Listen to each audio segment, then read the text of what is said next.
Good afternoon and welcome back to Questioning Sense with me, Matt. How you guys doing? I hope you're well. I hope you are all good. Just a quick weather update. Very grey, cold and wet in South London. So today we are going to be looking at a perfume that will take us away from all that, will take us to a tropical paradise where we will be drenched in sunshine and cocktails and having a good old time swinging in a hammock on a beach somewhere. Okay, yes, I know. It's quite a big ask. But seriously, we're going to be looking, you know, as I said in the last video, we're going to be looking at some of the decants that I've got and the decants that I've enjoyed. And today is no exception. We're going to be looking at this guy here, which is a 15ml decant of Profumum Roma, and that's Volo 686 AZ. A very interesting, slightly bizarre and wondrous perfume. Now, let's talk a little bit about the house first. They have been around a long time, I think since 1996, and there's a lot, you know, if you're interested in perfume houses and how they've evolved and where they've come from and stuff, have a look on their website because there's a great little backstory there. They're, you know, they've been around a long time. They've got a fantastic reputation in the niche perfume world, very well known for sort of high concentration of oils and making very, very strong perfumes. I think they've got, well, I know exactly how many they've got. They've got 37 perfumes in the collection. I've tried probably a dozen, maybe a couple more. And to be honest, some of them aren't for me and some of them really are for me. But one thing I do, you know, have to, you know, recognise is they are all excellent perfumes. They're really well crafted. They're very, very potent, the ones that I've tried anyway. They all seem to have excellent longevity and are really interesting. And I think what I like is they're doing something a bit different. And they're not, you know, just making sort of, you know, a summer one and autumn one and that's this kind of thing. There's a lot of guile within the perfumery that, you know, the perfumes that these guys are making, and they're really, really worth exploring. They're not cheap. They're quite an expensive house, to be honest. But I think the quality of the materials that they're using and certainly the concentrations that they're banging out are really, really good and certainly worth exploring. There's something in there for everyone, especially if you like your perfumes a little bit on the more outlandish side. I think you should certainly explore quite a few. I think you can get them in various sizes as well. So I think the 100ml bottles generally seem to retail around the sort of 220, 215 pounds mark. And I think they only sell through authorised, you know, sort of dealers, that kind of thing. So you'll need to have a look on their website to find who's got them near you.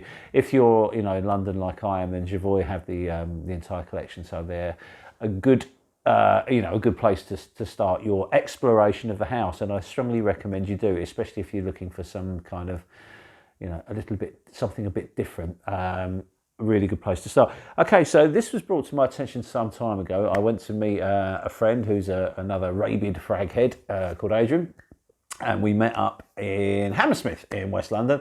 And we swapped some samples, and a sample of the Volo 686 AZ was within the little bag of samples that I took away.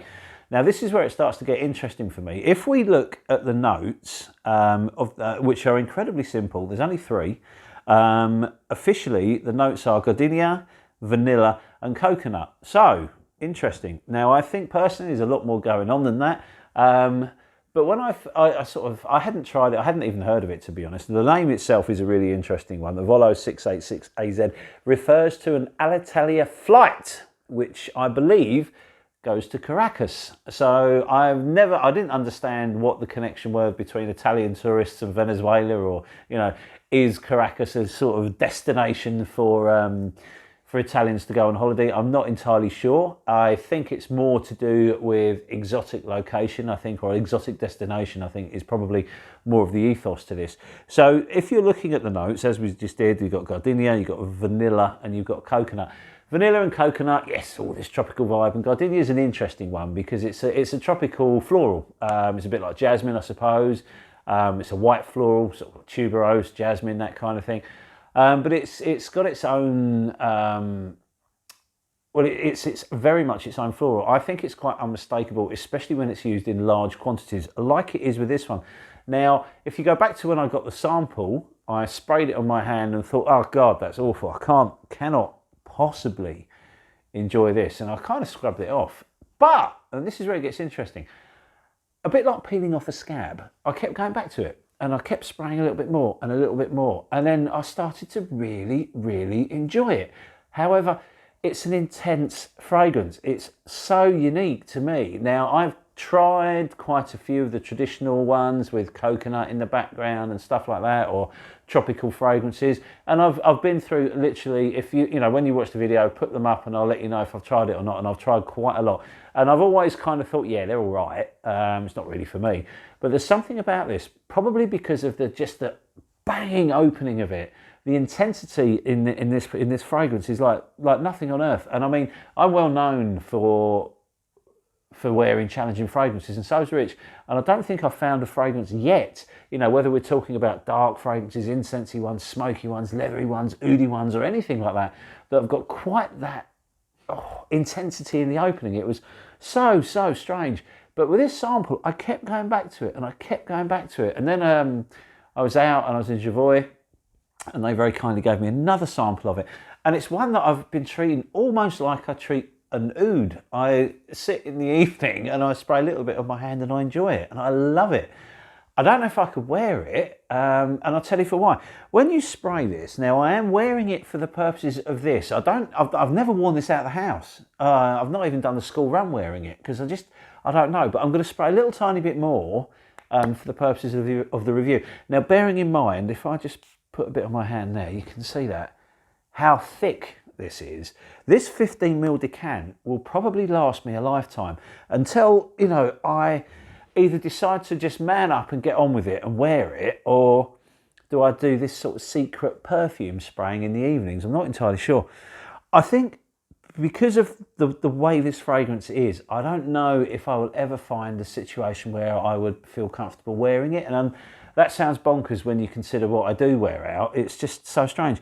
When you spray this, okay, now the gardenia is a floral. It's a white tropical floral, as we've discussed, but it's so intense.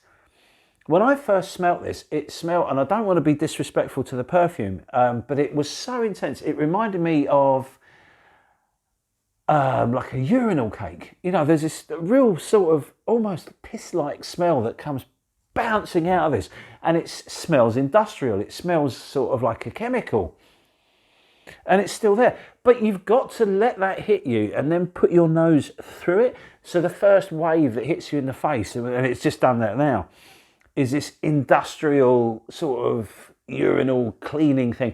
And then it doesn't smell like a floral until you push right into it. And then the floral notes start to come through, but it's still a bit odd. It's supported by this warm, comforting blanket of vanilla, and then the coconut kicks in, and you do get a little bit of a suntan lotion like vibe, but really sharp on the top. And the other thing is, when it's at this point, when it is so sharp and so scratchy and screechy, it's also massive. It fills the room. The sillage and the projection that comes off, you know, if I move my hand like that and walk out the room and come back in, the sillage will have followed me everywhere and come back, and there'll be this like fog of this strange, yet quite enchanting to start off with, and then it becomes really addictive. And this fragrance is everywhere, and it belts off your skin, it pushes out. And the other thing is, it lasts and lasts and lasts. It's not often or ever that you'll hear me complaining about a perfume being too strong. I think get a really strong perfume and just moderate how you spray it. But with this one, even just a little bit goes everywhere. It's incredibly potent. And I think it's a bit look at me. And because of its weird and wonderful twisting nature, I don't know where I would wear this, and I don't know how I would wear this. And this is why I have a decant of it. A bottle did come up for sale at an excellent price recently in one of my Facebook groups, and I was umming and ahhing on pouncing on it, and then I settled for the 15 because, you know, it's an expensive perfume. To buy a 100ml bottle of this, you're looking at over £200. Now, the one that I saw in the group came up a lot less, and it was a really good price actually. It was completely affordable, and with hindsight, I should have got it. But I don't know if I'm ever going to get through 15 mils of it, so God knows what I was going to do with 100 mils of it.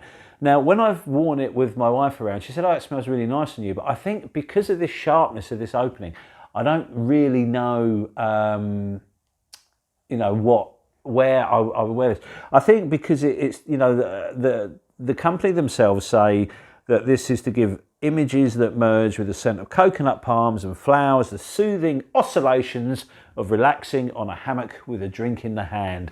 Then over the tannoy comes the call for flight or Volo 686AZ. So that's kind of what they're encapsulating in this. This is an exotic destination holiday.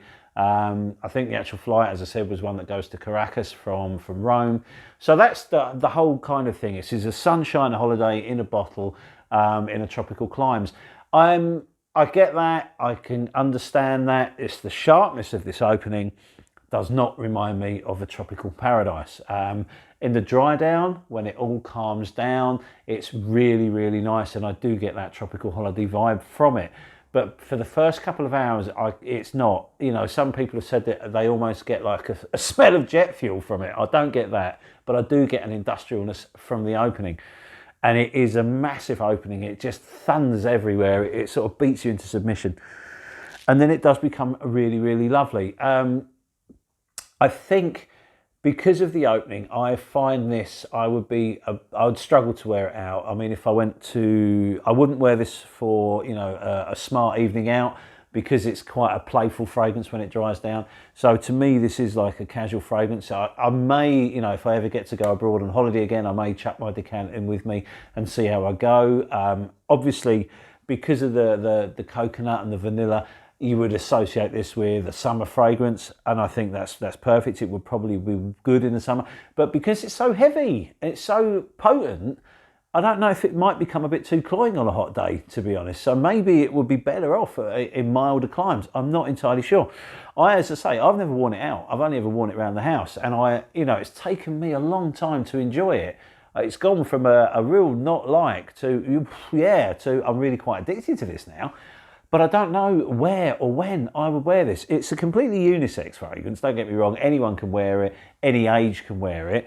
Performance is outrageous. It lasts and lasts and lasts. If you spray it, I mean, I've sprayed it on just a little bit on my hand in the evening and woken up in the morning, and it's still really, really visible. So you're getting like at least 12 hours from this, and that's projecting for most of that as well. It's an incredibly strong perfume.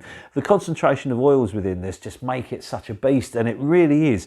I don't know where I'm going to go with this fragrance. I'm glad I've got it because I am quite addicted to it. I'm also, in hindsight, probably glad I didn't buy the bottle because I don't know what I would do with that.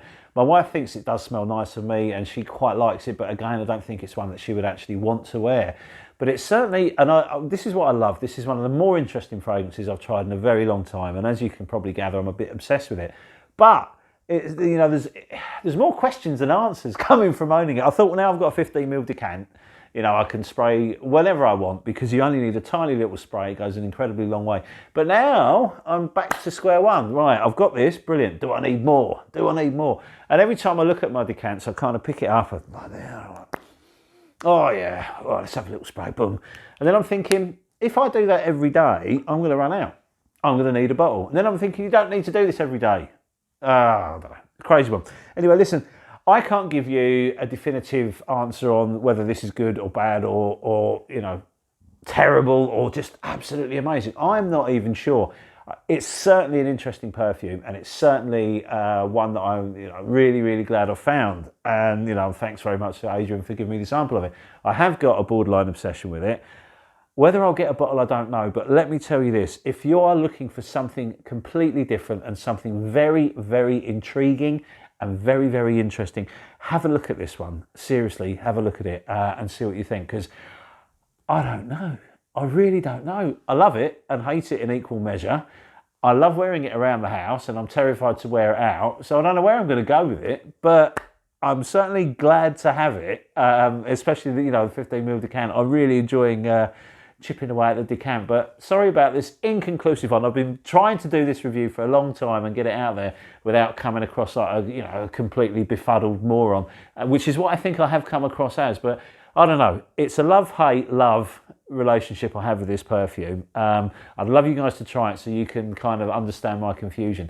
And while we're on the subject, are there any fragrances that you guys own that you don't know where you're going with? I'd like to find out which ones, because I think I want to try a few more of these crazy ones. Anyway, listen, thanks very much for your time. Just a brief update. I've been researching quite a lot of ouds, obviously from my Oud Fest adventures and a few more previous to that. So this week I'm certainly going to be filming a couple of oud reviews to get up. So for those oud fans, you know, stay tuned for them.